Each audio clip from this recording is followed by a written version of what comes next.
guest this evening is Stevie Ray, corporate speaker and trainer across the country for over 25 years and a co-founder of Stevie Ray's Improv Company in Minneapolis. He's a nationally syndicated columnist for the Business Journal newspapers and is author of 9 books, including Quick Thinking for Any Situation, The Calm Before the Brainstorm, and Speaking in Public Without Sweating in Private. His books have been read by nearly every member of his family.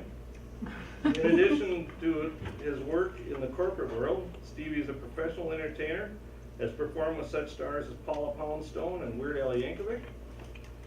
He's also a beekeeper, volunteers by recording books on tape for the blind. He has studied 7 martial arts and holds a black belt in 4 of them.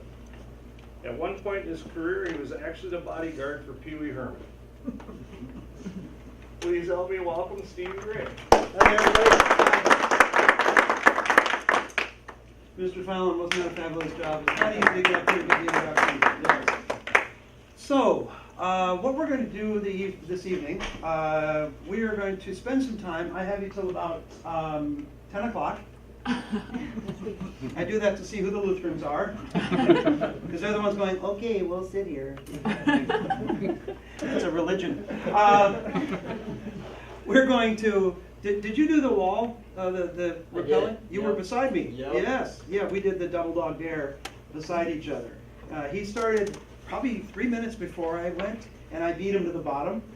And he came over to express how impressed he was. And I said, no, it was fear. My hand was like going as fast down that rope as I could. I actually was telling myself, slow down, slow down. But whatever came through here didn't get to my hand. It just said, no, speed up, speed up.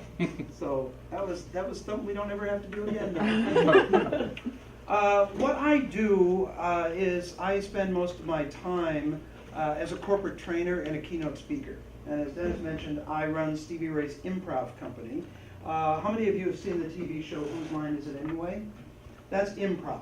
That's what my company does. But there are 2 parts to improv, and most people are only familiar with the performing side, what you see on TV or in a comedy club. And improv is different than stand-up comedy in that stand-up is a solo performer delivering prepared material, but improv is a troupe of people getting ideas from the audience and making it up on the spot. Well, a lot of people don't know that the training side of it actually came first, many decades ago, in helping people to think on their feet and communicate better. And later it was turned into a performance art.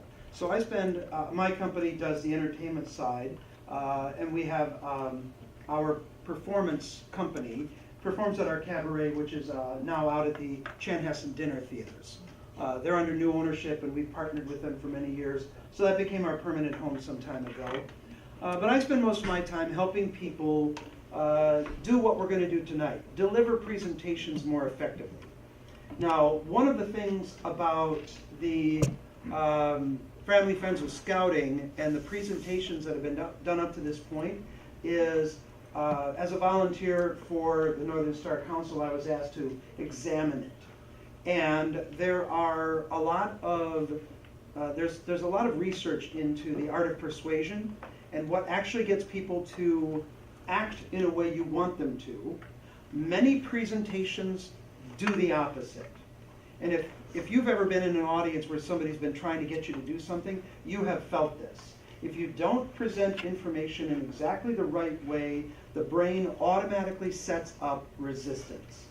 And a lot of the stuff that we're going to talk about tonight is actually based on research into neuroscience. Because if you understand the wiring of the brain, you understand how it's triggered to respond. And when you give a presentation and you're asking and making an ask, you are either going to trigger the listeners in the room to respond well, or you're going to trigger them to resist, and then you get the pleasure of standing in front of a room full of people who just stare at you. And have you been there? Yeah, where you're kind of going through the presentation or you're making the ask, and you see this look, this kind of nod. What does this kind of nod mean? Yeah, it means this. Yeah, this means I'm not with you, I don't agree with you, but I'm going to nod. Why do people nod when they don't agree with you? Because they acknowledge what you say, not they agree. They're acknowledging what you're saying for one purpose. to get this over with. Basically, we nod to hurry people along, which is only one kind of nod. The good nod also occurs, and that's more of a head jerk. You see this? Oh, that's a realization or an agreement, and something sparked. That is when people are with you, and that's when you get the good vibes. So what we're going to do is we're going to go through the process we've put together, and it will be different from what you might have done before because it's structured in a way to make it easier for you. It might be unfamiliar, and that's good because that keeps us all on our toes. So let's just start. We're not going to go through this piece by piece, and you'll notice that I have this is the only handout, and this is a manual for you to take with you. We have no PowerPoint, we have no AV or any of that kind of thing, because people really like PowerPoint, don't they? Yeah, that was called a lie. So we're just going to go through this bit by bit, and this is going to be an open-ended discussion, not me presenting to you. We're going to talk about this stuff. I want to know how you feel about what we go through, and where you might feel a little uncomfortable with some of this stuff, or where you might think this is off in its mark. And then I'll tell you you're wrong, and we'll just move on. So let's get started. The most important thing, first of all, is what Dennis did, is to make the introduction. People often make up their mind before you open their mouth. Well, frankly, most of the time they do. They will make up their mind before you open your mouth because there is a process in the human brain, and it's called the approach-withdraw response. The approach-withdraw response happens the minute somebody gets up to speak to you or the minute you meet somebody brand new. It doesn't happen with familiar people because we've already read them and we're familiar. But some unfamiliar situation, the approach-withdraw response is the part of the brain that decides safe, unsafe, agree, disagree. It happens instantly, it's subconscious, and it happens all day long whenever we meet somebody. It's a basic default function of the brain. We're doing it all the time. So when I'm like, we haven't really met, right? So hi, I'm Steve, and you are? Mike. Right now, both our brains are thinking, all right, do I want this guy in my life or not? Safe, unsafe. Good for me, not good for me. Guess how long it takes for that to process? 2 microseconds. 5 milliseconds. Yes, you're right. 5 milliseconds. Doesn't that suck to know? It's over before you start. Why? Because the visual cortex of the brain evolved first. It's more powerful than the auditory cortex, which means no matter what you say, it's not going to outdo what I see. So when you walk up here, I've made my mind up to decide whether to agree with you and go along with you. And a lot of times we talk ourselves out of that gut reaction. You ever meet somebody and you had that kind of oogie feeling about them, but you couldn't put your finger on why, so you dated them anyway? She laughed right away. Women laugh first at that question. Then 6 months later, I knew there was something wrong with that guy. The introduction helps smooth that out. The reason my introduction was read the way it was is that it was very carefully crafted over a long period of time of me collaborating with colleagues, of me telling them everything about myself, from personal, professional, everything, and then I said, what of that would interest you if I was going to present in a professional setting? And I took a conglomeration of every response that I got, and pretty much they were all the same. You got a bit of professional information, because we have to have a valid reason for listening to you. Then we've got to have some personal information to make you human. There's a little laugh built in there, and there's kind of a reason why we're here. Even though it's not in the introduction, you kind of know who I am as a result. The introduction is key. You'll notice on page 4, step 3, I include, please read the introduction as written and avoid paraphrasing. Whoever is going to introduce you, it might feel a little pushy to tell them that, and you have to. Because here is what I get every time. Somebody reads my introduction, they get to one part of it, the audience reacts. Either with a, oh, I never knew that, or a laugh. They will always say, he told me to say that. Or, I have to say it, it's written here. It completely destroys your validity at that point to have someone say that. So, you don't have to be pushy about it, but I do tell people, look, it can be a little uncomfortable, so you might want to throw in a few things. Make it easy on yourself. Just read it right off the page. And that way you're giving them permission to just relax and read it off. Okay? So the introduction is the first step. What we want to do now is do a little brainstorming for you. Let's have you two work together, and you two, and you two, and you two, and you three. Okay? Oh, really? Because I already know these guys. Boy, she's going to be fun. She already wants to trade. The rest of everybody's going, well, we know them too, and we don't want to work with them. That's why we put you with three, because they're the buffer. All right. I'd like you to talk to your new friend here, and I want you to tell them everything about yourself and say, here's where I grew up, here's what I like to do for fun, here's what I do professionally, here are some things that are notable about me. You might feel like you're bragging. Go ahead and brag. People love it when you are proud of yourself because it gives them permission to be proud of themselves as well. And then include one thing. In that conversation, say one thing you're pretty sure would surprise your friend to learn about you. Okay? Take a minute or two and do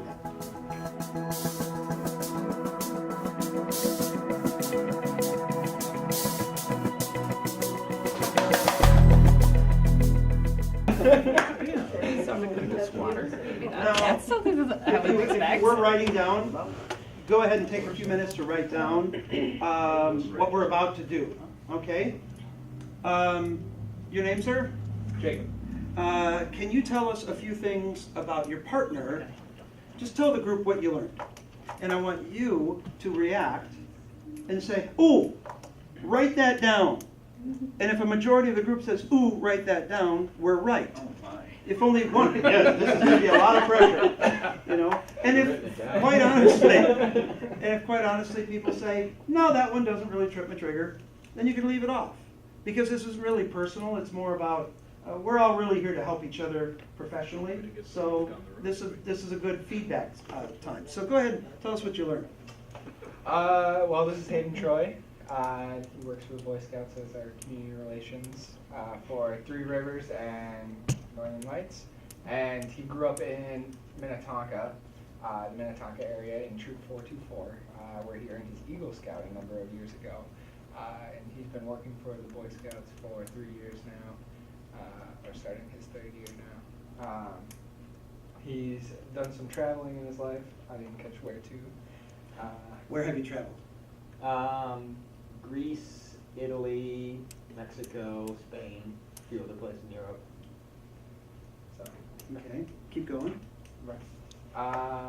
And then he's an avid runner when he is not working. That's his favorite thing Okay. Comment. I like that he grew up locally, local troop, knew the troop number. He's familiar then. Yes. That gives him a, he's So one it of gave me a us. reference, Yes. It's over that way. Well, that's what most Minnesotans are like. Minnetonka, I heard of that. Yeah. That's all we need, I heard of it. That's why new restaurants have a difficult time in Minnesota, because we haven't heard of that yet. We wait for all of our friends to go first, and then we'll go. Because, you know, if it's not good, we always got Perkins, because we know that. So, So go I like ahead. that, and professional experience with scouting, the 3 years, that caught my ear. Anybody else? What else did you catch? I thought the travel was interesting where he's been. Because when you hear travel, you normally think of the common places, but when you threw out Greece, that sounds kind of exotic Yeah, it to most wasn't people. Ely. What's that? It wasn't Ely. Yeah. My lovely wife is originally from Chicago, and when we got married, she moved here instead of me moving there, because I'm a Minnesotan. I'm not moving away. Are you kidding me?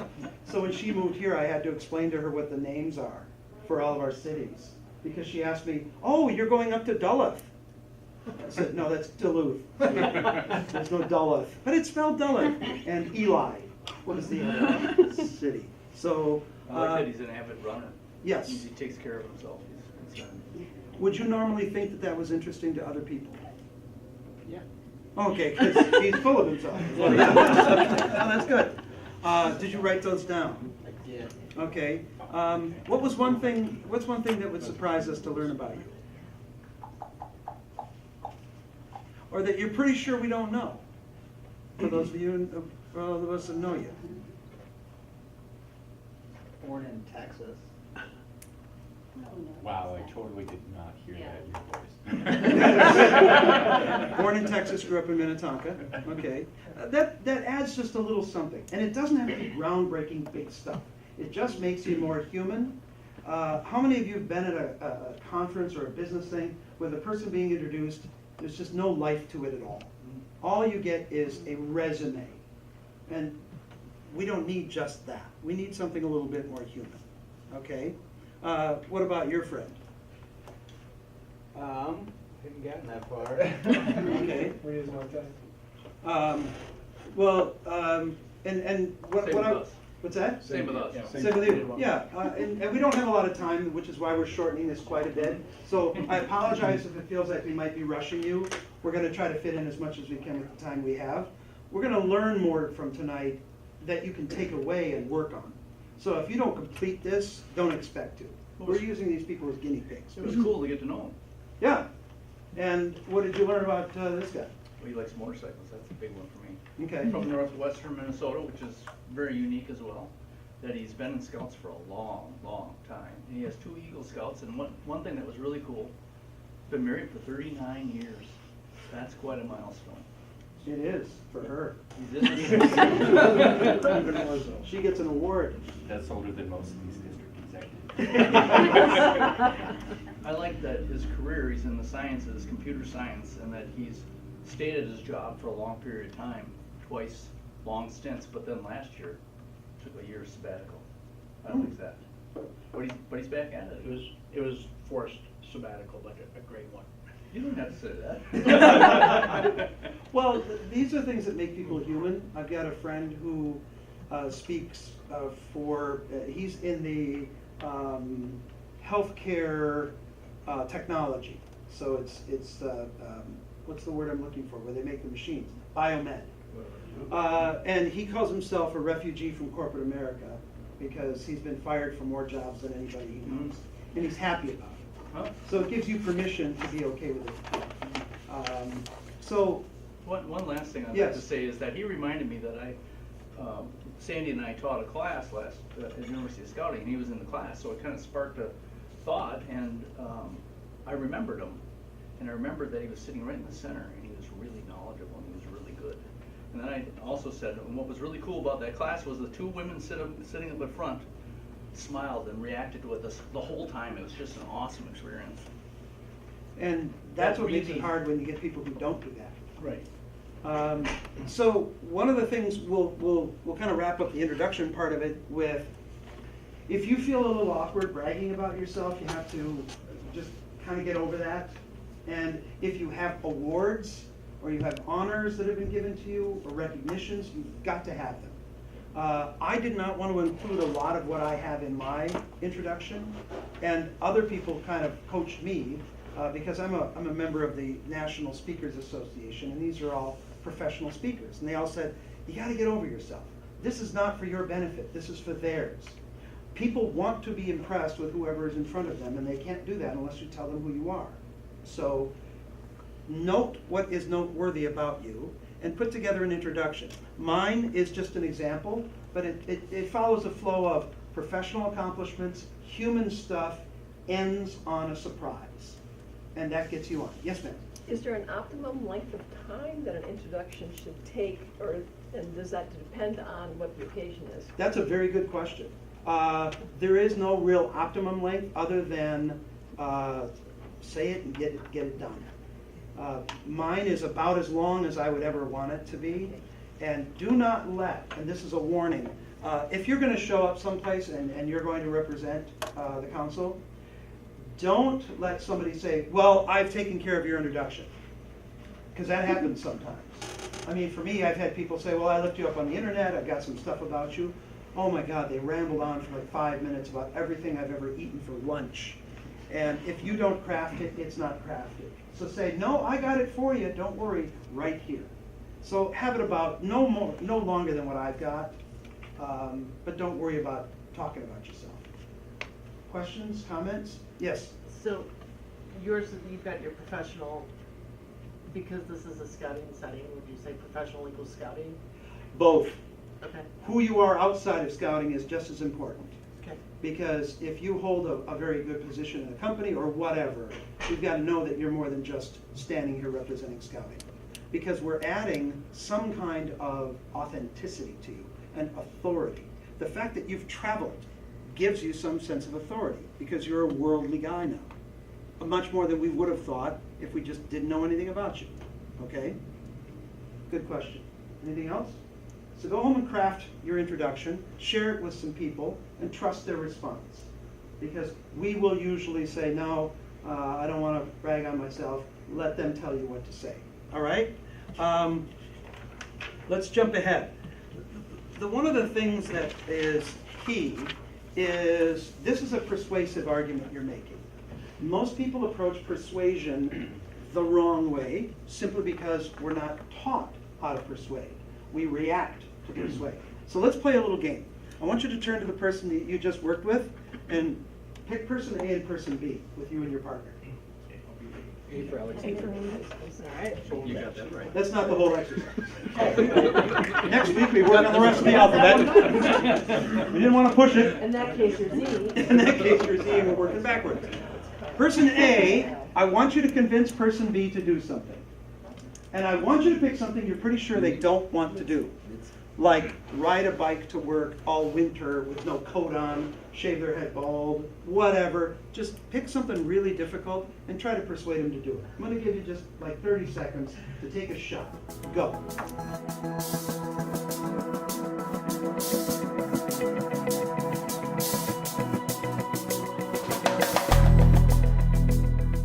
It doesn't matter, so. Okay. Who was doing the convincing here? You were, and your name? Andy, And you were trying to convince her to do what? get a pig instead of a dog. Get a pig instead of a dog. Okay. Which is fun. I have a 12-year-old stepdaughter who's going on 30, and she wants a pig. And boy, the answer is no for that one. So how did you try to convince her? She's very fond of her two cats right now, so I argued on their behalf they would appreciate a pig more than a dog. Well, that's kind of a stretch, isn't it? But that's good. That's creative. That's very creative. Now, what kind of nod were you getting? It's Nicole, right? What kind of nod were you getting from Nicole? What's that nod look like? No. Here's how most people persuade, and there are two approaches to persuading anybody to do anything. Whether it's standing in front of a group like this, or me and my brother talking about which restaurant to go to. It all comes down to one of the two approaches. Approach number one is conclusion first, evidence afterwards, which is, here's what I want you to do, and here's why. We almost always use that approach by saying, here's what I want, now here's why. The conclusion coming first only works in one instance, and that's when you're absolutely sure the other person already agrees with you. That's the way political conventions and high school pep rallies are structured, because they already know everybody's there because they're on the same page. So a high school pep rally is, hey, we got the best school in the world, right? Yes. The conclusion comes at the beginning, then they give all the reasons. Oh, we got the best football team, the best hockey team, the best teachers, whatever. They follow it. Same with political. Here's our candidate. Yay! Now here's why our candidate's the best. If you're not sure of how people fully feel about what you're going to say, or you know they're against it, you have to reverse the order. You've got to get them to say a number of yeses that lead up to the conclusion. A lot of times, like when you're making an ask for scouting, we say, we need you to support scouting. Now let me tell you why scouting is really important. That's when you lose them. Sometimes we've actually seen it where people who were with you prior to that turn. And it's not because they believe differently, it's because a trigger goes off in the brain whenever you tell somebody conclusion first, unless they're so in agreement with you. Now, your audience will be in agreement that scouting is important. What they're not necessarily in agreement is give more money, or give any money at all. Because what's the biggest argument against giving at that moment? From the audience you'll have. One is, we already give. That's the most common, right? What else might they say? If they don't say it out loud, they're thinking, It's the wrong time of year. Wrong time of year. oh yeah, now you're asking? You know, this couldn't happen in June when we got nothing else going on? Those are the silent things you can't deal with right off the bat, so you gotta get them out of the way silently before they actually say them. So you gotta get some yeses first.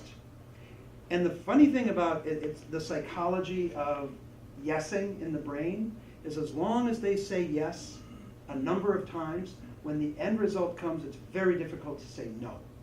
This is frankly why we buy cars that we didn't intend to buy. Because a lot of people go into a dealership saying, okay honey, we're not buying today, we're just looking. And they come out holding keys. And that's because salespeople are taught this psychology and they use it against our interest. So we're trying to use it obviously for a good outcome. So, you know, giving to something good, all right? I hope nobody sells cars, you know, I just made friends.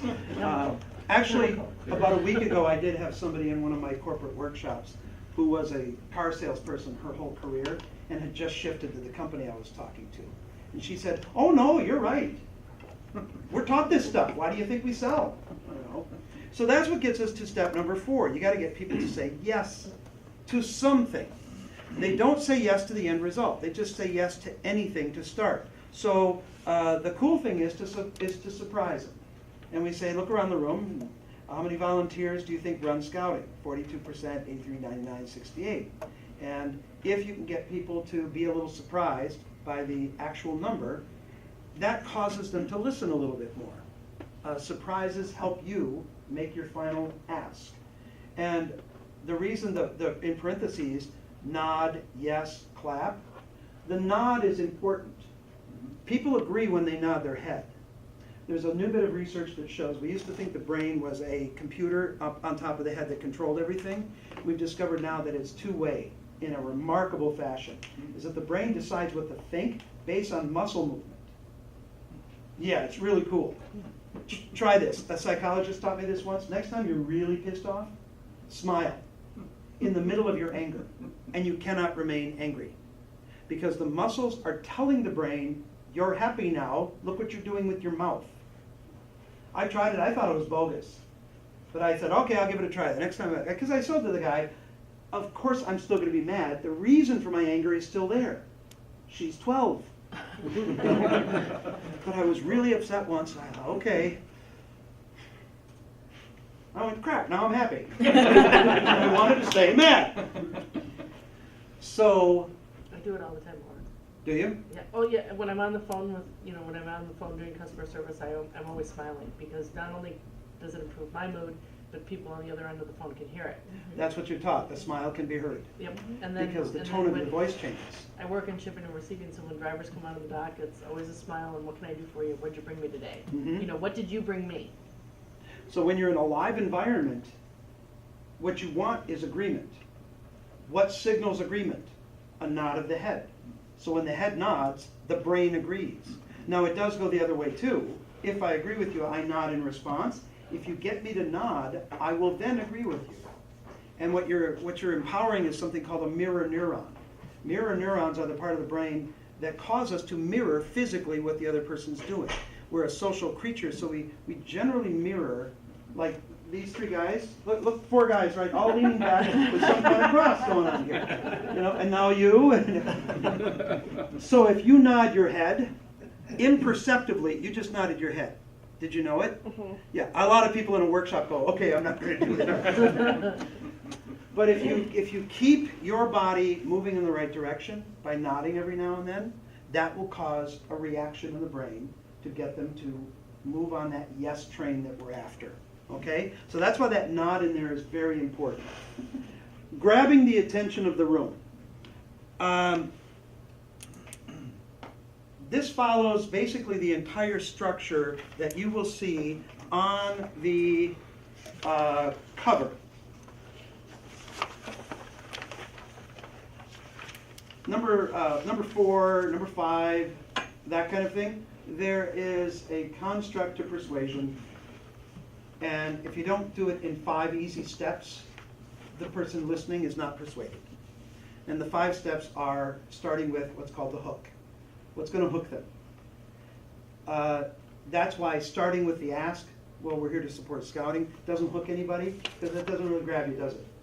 The easiest way to grab anybody's attention is to go to number 4 and number 5 go together. A story. Stories hook people because we cannot stop listening to a story till we hear the end. You ever watched an entire hour of the crappiest TV show ever because you had to see how it ended? Yes, it's called The Bachelor. So,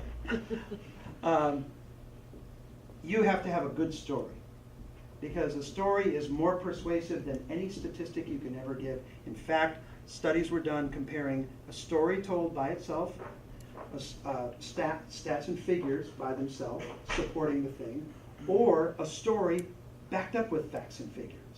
And the most persuasive of all 3 was just the story by itself. Because as soon as you start overloading us with too much information, we don't buy it.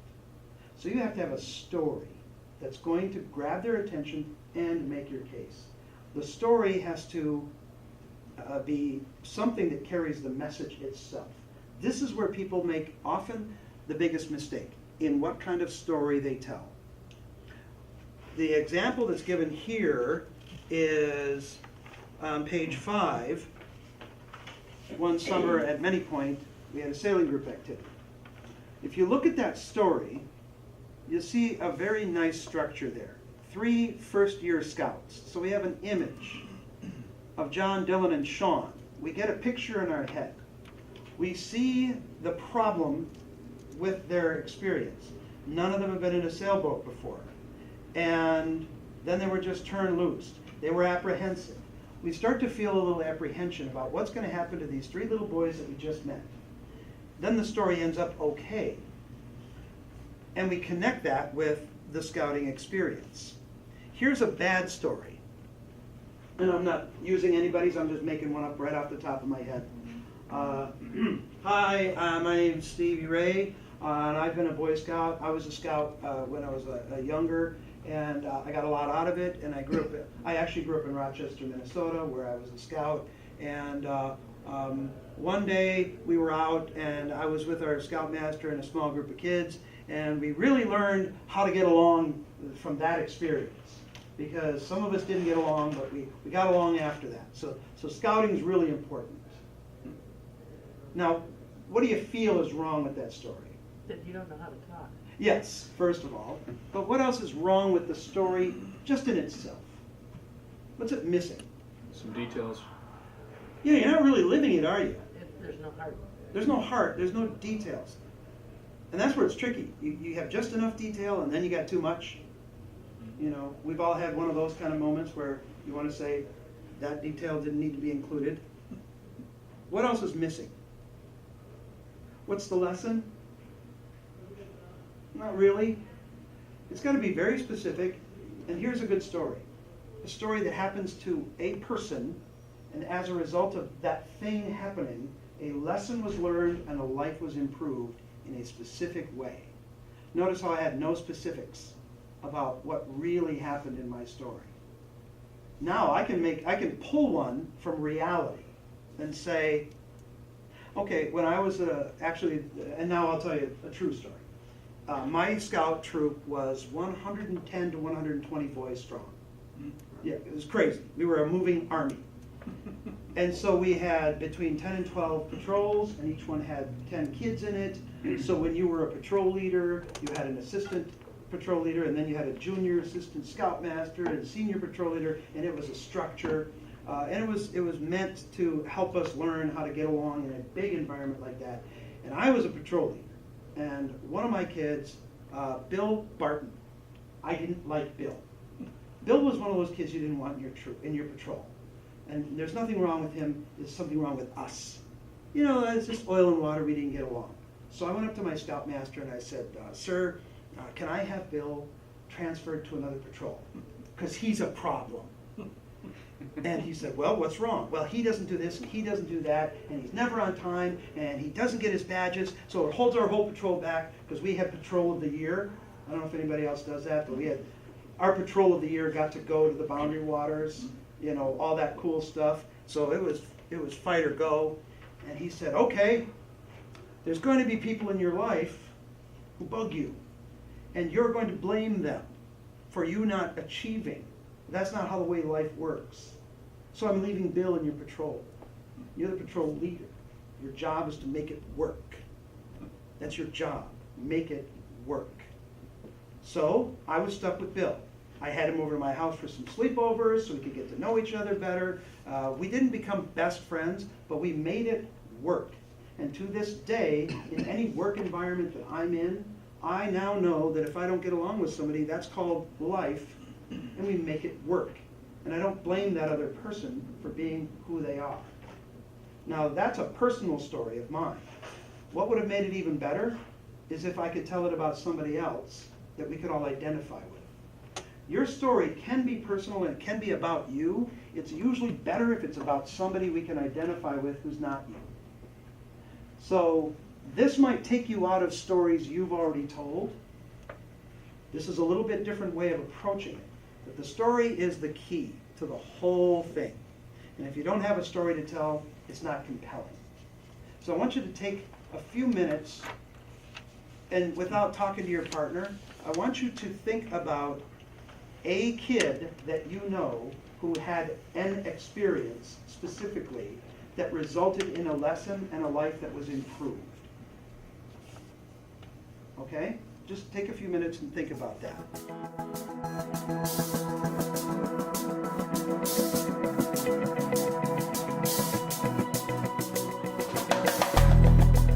Who has a really clear idea of what they would use as a story? You got a clear one? Okay. Okay, since she said to go to you, we'll go to you.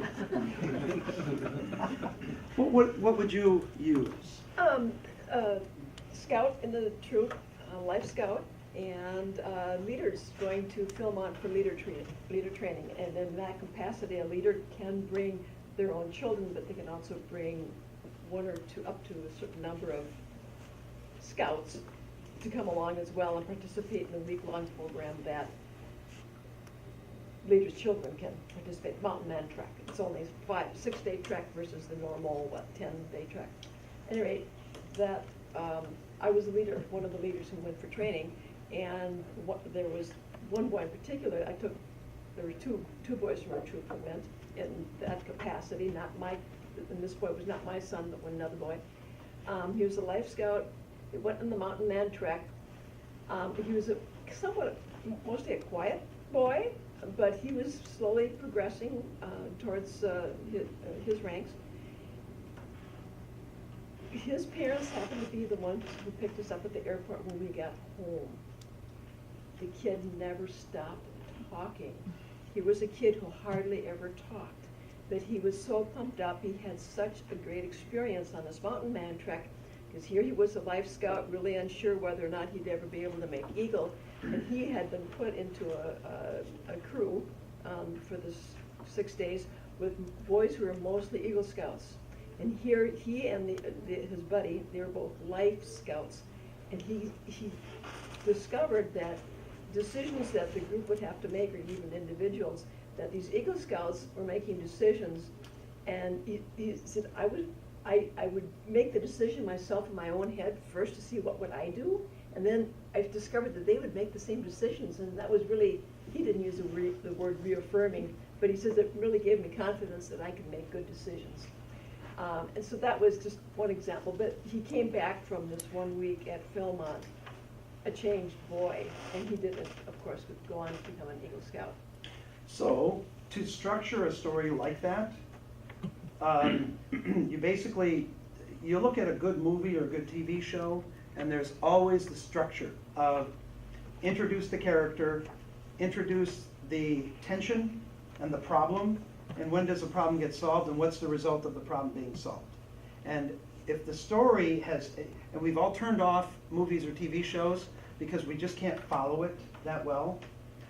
So all of your stories should contain those elements, but it's gotta start with, first of all, we gotta know the kid's name.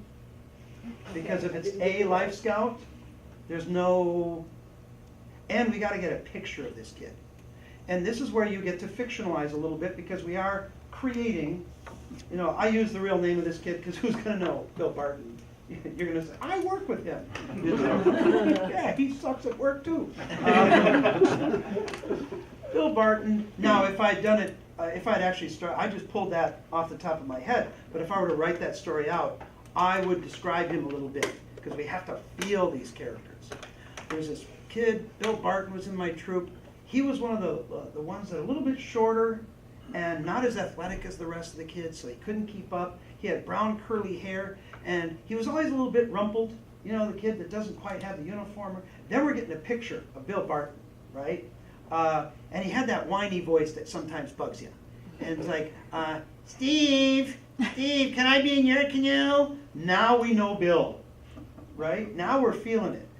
So if Harvey, the Life Scout, goes along, then we know who this kid is. And you don't have, and this is the thing also, run your stories past friends, family, colleagues, and ask them one question. What about the story didn't you need to know? That's very important. Like when you said, he wasn't one of my kids, but he came along. Those are things we all throw in because it's a real story to us. And we want to get it accurate. What's important to the listener is not as important to us. So all you have to do is say, one kid came along, Harvey, tall, lanky, unsure of himself. And he's surrounded by all these Eagle Scouts. And I talked to his parents before we left, and they said, we're really worried about Harvey because he never speaks up, and he's not really vocal, and he doesn't seem to have any passion for anything. We learned that before the trip. And then the trip happens, and at the end, I talked to his parents at the airport, and boom. You see the flow? Because we can't go back and say, oh yeah, before he wasn't, because the flow is gone. Does that make sense? And this is where you do enlist the help of other people. Because I, as a professional entertainer and speaker, I'm asking colleagues all the time, what of this don't you need to know? And they have to be brutal and say, well, it doesn't matter that it happened on Tuesday. How often do we include Tuesday in a story?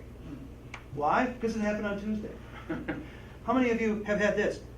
My mom was great at this. So when your cousin was 14, she went to this one school. Or was she 15? I think she was, well, she had her braces when she was 13, and she already had her braces. Hon, how old was the girl? And I'm over here going, I don't care. Like, can we just finish dinner, please? So this is what makes a story listenable, is to have that flow, okay? This is something for you to work on, is to create that story. It has to happen to a kid with a name and a description, and at the end, what changed about that child's life? Because that brings us to step 7, which is a real hook. Wouldn't it be great if 100% of the kids we worked with felt that and got that? And I ask this all the time. Okay, you told the story about Harvey. Thanks for sharing. Do you know of any other organization where Harvey could have got that? No, there are some that are valuable, but there's something about scouting that it offers just one thing that you cannot get anywhere else. And I don't care what it is. They're all valuable. They're not quite sufficient for what we're after. Wouldn't we like all kids to get that? And is there any place else they can? Well, the answer is no, they can't. That's another way of saying yes to your idea. And we're getting a lot of yeses. Would you like kids to have this? Yes. And you nod them into that yes. Let's see. Questions on the story that you're going to create. Any obstacles to creating it? Okay. And if you need to discuss this kind of stuff with me, go through the folks here. They have my contact information, or I'll just give you a card and email me. If you want to shoot me your introduction or your story or anything like that, I'd be happy to weigh in with any thoughts. But if you feel confident, run with it, but I'm here if you need it, okay? Thank you. Now, it says step 8. If the room is open and responsive and if the room is closed, basically you got to read the crowd. If you've got a room full of people that are all sitting like this, what I've done in a situation like that, no, sometimes it's just relaxed, you know. Never assume that this is always negative. This sometimes is, I got nothing else to do with my hands. Or I'm chilly, you know. This doesn't always mean closed off. I've made that mistake before. If you are at all unsure of the nature of the room you're going to go speak to, try to get an opinion leader. And you can tell who those are by people gathering, and people gather around those people and ask them their thoughts. They lead others' opinions. And if I saw people saying to you, hey, how you doing? And everybody knew you, I'd pull you aside beforehand and say, hi, I'm Stevie Ray. I'm going to be talking to the group, and I'm going to need them to share some of their stories and whatever. Is it all right if I use you as a reference? You know, how long have you been in this? What do you think about this? And then I can say, well, Bob and I were talking earlier, and everybody in the room goes, he knows Bob. He's an okay guy. Okay, make sure Bob's a good guy. I've made that mistake. Bob sucks, now we hate you. But then you can add some problems. The 5 steps of persuasion start with a hook, which is usually a story. The second step is a problem. Because if we don't feel a problem in our lives, we don't take action. People do not move towards something good. If we just said how good scouting is, you don't get as good a response as if you say, here's what's bad about not having scouting. We move more quickly away from pain than we do toward pleasure. So the story has to lead to, all right, well, what kind of life do we want for our kids? Well, we've got that thing we want. Now, what's going to get in the way? And this is where you can do something a little interactive with your audience. Try to do something interactive at least once during a good presentation, because you folks discussing stuff on your own will make the point much more effectively than the speaker will. So if I say, now turn to the person next to you, and I want you to, and the reason I have people do it with themselves is that it's easier than doing it in front of the whole group. If you got a sense that the whole group is buddies and they will talk in front of each other, then do it as a whole group. But if there's any hesitancy, it's a lot easier for me to talk to you first, then report to the group what we've already talked about. There's less pressure there. But we talk about things like, what obstacles do you see that will get in the way of us having our children have the kind of adulthood we want them to have? So we ask things like, name 3 characteristics of a successful adult. And everybody could list those. Like, you could just call out one right now. What's one characteristic of a successful adult? Confident. Confident? What else? Articulate. Articulate? What else? One more. Joy. Trustworthy? Joy. A sense of joy. Do you think scouting offers those? Sure. There's another yes. It really seems obvious to ask that, and some yeses are obvious. They're still effective, because they have to say yes repeatedly throughout your presentation, or you'll lose them at the end. Now, what will get in the way of an adult becoming confident? That's a thick question. What gets in the way of a joyful adult? What will happen that you don't have an articulate adult? Well, confidence. Not being able to handle failure gives you somebody as an adult that's not confident. And it's not being successful, it's not handling unsuccess. What does scouting teach you? That you're not always going to win, that you're going to have to deal with it anyway, and that you're responsible to other people along the way. Do you learn that other places? Sure. Not as well. Failure is not bad. It's a learning experience. Failure is part of it. That's why I like the movie Inside Out. Anybody seen it? Yes. Isn't that cool? You'll learn that sadness is not a bad thing. It's yin and yang. So this is why we've got step 8, addressing this kind of thing, is there's got to be a problem, there has to be an obstacle. The solution is scouting. You know, do you think scouting will help with these things? And you've got some stats here with the largest youth organization and all that kind of stuff. Now we've got the visualization part, which is a video, and that's provided for you. Any questions on so far what does a successful adult look like, obstacles to getting there, scouting being part of the solution? Do you see why we're folding that in? Okay. Now, we're really running out of time here, so we have brochures. Let's hand those out now.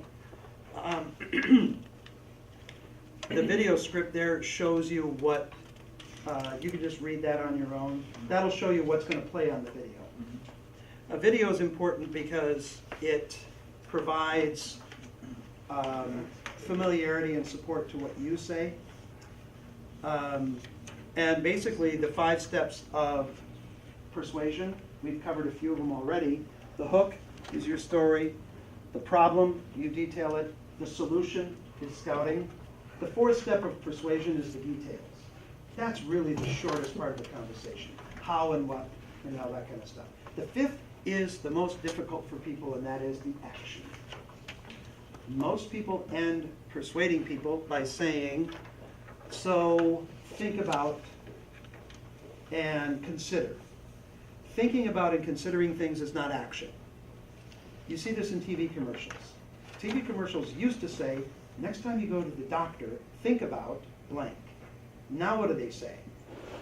Ask your doctor. Ask your doctor. Talk to your doctor. They actually say in many cases, pick up the phone, dial now. The more you can tell somebody a physical act to take, the calmer they are. They don't necessarily feel, if you do it right, they don't feel like they're being bullied or pushed around. They feel like, now I know what to do. And I've seen it done where somebody says, okay, so I want you to pick up your flyer right now. And people pick up your flyer. And I want you to fill in this, and I want you to fill in that. Now, of course, you can't tell them what to give. But yes, you can. Yes, you can. Here's Guido. You're going to give more than what you got there. I've got a friend outside. He's going to review these. This is when you've got to make an action step. Pick up these. This is the pick up the phone, dial now part. This is what most people are uncomfortable with. Is it feels like they're ordering people around. You will actually make them feel calmer. Here's why. Have you ever left a meeting and at the end you said to yourself, there's an hour of my life I'll never get back? Here's why. You weren't told what to do. You were told what to think. And that's just too nebulous. So it's, here's what I want you to do right now. Pick these up. I want you to fill in this, this, this, and this. We've got fill up the bucket here and all this, you know, the technical stuff, and check this and check that. And that tells them how to do this. All right? And the last part of this whole thing is how to end it. This is going to feel weird for most of us. Took me a while to get used to this. Never end with thank you. Why? There's zero impact with that. It's we've got nothing else to say. The greatest speakers and speeches in the world never ended with thank you. Ask not what your country can do for you, but what you can do for your country. Thank you. Wouldn't have worked, right? I have a dream didn't end with thank you. So you've got to have a statement. And we've got one here because it is helping your kids find true north. You know, it's basically please give generously so we can help our kids find their true north. Walk off.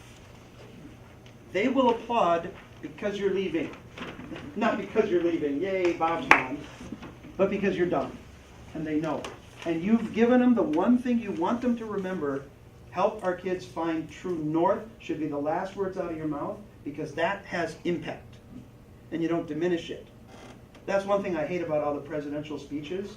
They always end with, God bless you and God bless America. Pretty much, it doesn't sound much anymore, does it? You really wish they'd just find something else to end with. But that seems to be the ending of the day. That feels weird to not say thank you. But if you know what your last word is going to be, find their true north, and then you leave, makes it easier. But I do thank them. But I don't thank them when I'm doing the presentation. I walk off. When they turn this in. Oh, that's when you thank them. I That's when thank it's them. conversation. Thank you so much. I Yeah. appreciate it. And it's got to come from the heart. I like what the actor George Burns quoted once. Great acting is all about honesty. Once you can fake that, you're good. Okay, we've covered a lot in the hour we've had together. questions, concerns, anything about this that doesn't feel comfortable for you or doesn't seem to fit? For me, it's getting all that we talked about, that to be elements of our presentation, and getting that in 5 to 7 minutes. Not easy. That's why the intro's got to clip along, have your story, basically ask a few questions, ask them to call out, like I said, what qualities of adulthood, that can happen in 10 seconds. What obstacles do you see them getting there? So they get a little worried about, because frankly, what people might say is, look at the state of the world today. That's what worries me about my child becoming a successful adult, and all this stuff out there. Can I speak to that for Yes, just a sir. quick second? A lot of you don't know me, and the reason is, a long time ago, I threw out the district in my Family Friends of Scouting presentation. So when I was approached by the council, I asked, you got the wrong guy. Because they seem to have a good knack at packing a 10-minute message into 25 minutes. And that doesn't work well with the programming that people are trying to put out. So the reason I agreed to do this was this program, the direction we're headed is the correct direction. I believe in this, and this is the right thing. So it's not going to be easy to go through those first pieces, and mine got cut apart a couple of times before we even got to this. But it's such a more effective way to do our business and get people out there to want to understand, to want to participate. It's hard to pack it in. Yeah. That's why it's good to ask your friends, what don't you need to know about this story? I play an exercise very often in some of my trainings where I'll say, tell your friend something that happened to you that was like, oh, this one time I went to Target. Here's what happened to me at Target. And I'll say, you got 60 seconds. Tell your story, time it, done. Then we'll say, okay, tell the same story now, but you only have 30 seconds. So quickly think, what will I remove? Because I'm not going to talk faster, I'm going to remove something. And now you got 15 seconds. And what's surprising is when we ask the listeners, which version did you like the best? 60 second, 30, or 15? Almost everybody said the 30-second version. Because it's long enough to have the detail necessary to really live it. 15 is just too short, not enough living it. And 60 is like, I was there, I was at the end before you got there. So that's what can help, is play those games. Just an observation, you're an excellent communicator. And the thing that's drawn me is you're looking at everybody and you feel like you're drawing us into you. So I think that's really important to have that communication. You're always looking at everybody. And I keep something in mind, thank you for pointing that out. I do not use the phrase eye contact, because that could be something that's what we in the business call the audience sweep. Just sweep the audience like this. It's very difficult to look at people who are disconnected, and we almost always look at the people nodding and smiling, and we exclude everybody else. They're already your friend, so you don't need to capture them. I try to remember what I call face contact, and that is I lock my face to yours and make sure that I get, and I stand pretty much where the two widest parts of the audience are at my 180 degree, right here. So I've got this right here, but I'll lock face at one point with everyone in the room. And if I don't do that, then I feel like I've left somebody out. So that helps a lot too. You tend to move in sometimes too, when I would see that you would come in. This and is then- what, yeah. yes. And you have to be careful about, this is called the power position in a room. I'm centered between the two widest people, and I'm in front. Every step back weakens you. Notice where I am now, and if I give the most powerful, persuasive presentation, it just doesn't feel right way back here. Also, to the side of center weakens you. Anytime I go to the side. Okay. Now you feel it? What usually gets the most powerful position in the room? Which sucks. So I try to outdo that. And if I'm forward of center, it can be intimate or it can be intimidation if I'm entering somebody's personal space. So I just make sure I stay at a good distance to capture people. Well, it's also easy to figure out if you've hit that intimidation point, because people go like this. Oh, they'll lean back. Yes, I've had that happen at a lot of parties. Something that you're telling us here that I think is really key, and it plays into exactly what you said, is you do this a lot. Mm-hmm. You have a certain amount of practice behind it, and what you're encouraging us to do is to prep and practice. Because if you prep and practice, then you're very comfortable with making that face contact. You're not. So yeah, I had this story about Billy. You're making contact with everybody because you're comfortable with it, and then you're genuine, and then that brings people with you as well. And that's another piece of this. It's very engaging. You're not. This isn't anything new to you, but you're excited about it, and you know it, so you can connect with it while you're doing it. And believe me, I do this for a living, and if I've been away from it for even a couple of weeks, it's rusty. So no matter how long you've been doing it, you still have to keep at it, and there are ways you can practice. Any chance you get to get in front of even a small group for any length of time, take it. I've told people, if you attend a church or a synagogue or a mosque or anything like that, if there's announcements, volunteer to be the person to give the announcements. Standing up there for that brief amount of time is great practice. If you're out with friends and we're having drinks after work or something like that, I've had people practice by saying, hey, everybody, and I stand up and you don't, because that's uncomfortable, and that's what we're practicing. A toast to Andy, who finished the project 3 weeks early. Andy, even that gets you ready for the next time you need to do this. One other thing I do is an ongoing trick. You trick your brain into being ready for this. Every transactional relationship I have, I try to make it not transactional. Go to the bank, the grocery store, or Target, something like that. I'm just going to have a transaction. Then instead, I make it a conversation quickly. And it has to be genuine, based on what I observe at the moment. And I try to add humor as often as I can. I walked in here tonight, and the two ladies at the front, you were there. Yes, I was. I walked in and said, hi, I'm here to buy the Boy Scouts. You two are in charge. And they're great. They didn't skip a beat. One of them just grabbed the thing and said, put your credit card number in here, and you can buy it. She was quick. I thought, I'm hiring you. But I went to Target, and I'm standing there with my little pack of batteries is all I was buying. And I'm standing in the 12 items or less aisle where everybody has 30 items. And the young clerk was like, beep, beep. And she said to everybody, you want a bag? You want a bag? You want a bag? And I came up, handed her the batteries. Beep, you want a bag? I said, no, but I will need help out to the car. It short-circuited her brain. What? This is still cut out. But every time I go where it's going to be transactional, I change it. And it's not always funny. Sometimes I just say, hey, that's a really nice tie. Where'd you get that? Oh, my wife bought it. It just puts you in charge, and your brain is ready now for this. So that's how I constantly practice. It's an everyday thing. Plus, it makes life a lot more fun. It's a sales thing too. Yeah. Yeah. I used to do that kind of stuff with my sales guys when I'm an engineering guy, you know, but my sales guys are all the type that they come in, they're fired up about something, tell them they got a nice tie, they'll tell you about that, forget what Pointy? it is.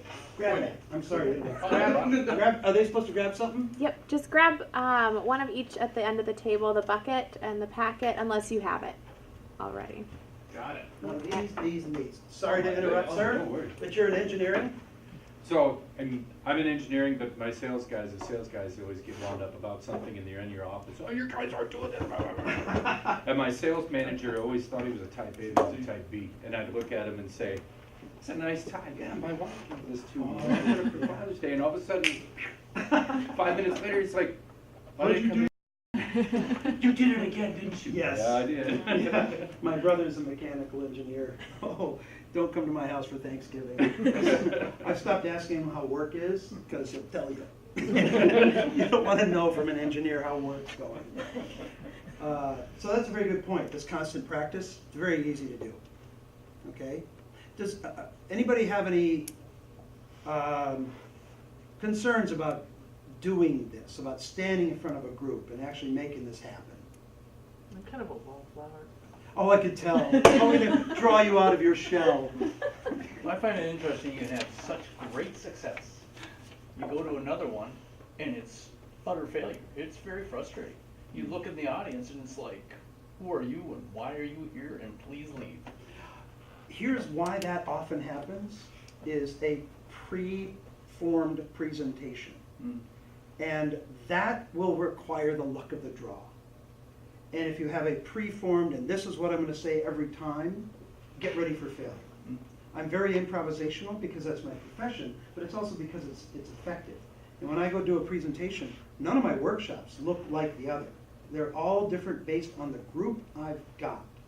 So that's where your higher intellect is going to come in, is to say, oh man, this group is really just quiet and withdrawn. Then you got to adjust to that, and you got to draw them out a little bit while respecting the fact that they're quiet and withdrawn, and you don't change that. You just flex with it. But if you have one presentation, the one size fits all does not work for persuasion. That's why there's that up and down, and that's why we're at Northern Star trying to make it an escalation thing instead of this. Because I'm only worried when I have a guy that a man or a woman that I'm coaching who says the phrase, I've always found it best when I do this. Get ready for failure. You've got to be ready for anything. Sir? Could you circle back to your point earlier about they told me to say this? And if you get a presentation, if you get in and you get introduced, or the part of the program is we have to do our Family Friends of Scouting because we have to do our Family Friends of Scouting, not because we want to do our Friends of Scouting, those are units that are already shut down. And I will have a conversation long before I'm going to speak to any group. I find out, like for instance in my case, I do mainly professional skills training, so when I go to a workshop it's to help people do something better. So I'll ask the person in charge, what do you want these people to do better when I'm done with them? And then I'll ask, why aren't they doing it already? Because that's what you're worried about. So if you're going to go talk to a unit leader or anybody like that, you got to call them aside and say, what's going on? What's going to be the biggest obstacle? Why? You got to help me here. We got to partner on this. And respect the obstacles and then remove them. So that's a very good point, is you got to be set up for success. I have been set up for failure so many times. I was doing as an entertainer, I do stand-up comedy as well as keynote speaking and training, and I was going to do a comedy show at a manufacturing facility in Marshall, Minnesota for farm implements. And it was, literally 2,000 guys and like one woman, all in their jumpsuits on lunchtime. And the guy gets up to introduce me like this. Okay, everybody, before the comedy starts, a couple of announcements. No holiday bonus this year. But today's lunch was free, so we hope you appreciate that. And this is word for word. And then, Marcy in accounting lost her battle with cancer yesterday, so we're going to miss her. Stevie Ray. That was the announcement. Hi, everyone. I followed the obituary and the no bonus money. So I talked to the guy afterwards. I said, look, you got to set me up for success. Can you make those announcements after I'm done? Because basically, you know what the audience is thinking? Well, why did you pay to have this guy come instead of us getting a bonus? Well, if they took my money and split it up, it'd be $1 each. Probably that's not, But you set yourself up because you don't want the opposite. That's a good point. They'd be smiling, and they wouldn't be angry because they didn't get their money. Exactly. Okay. If you want my card, ask for it. If you want to reach me through the folks here, go ahead and check with either of the two ladies. Otherwise, let's go do it. Thank you. Thank you. Fun's over.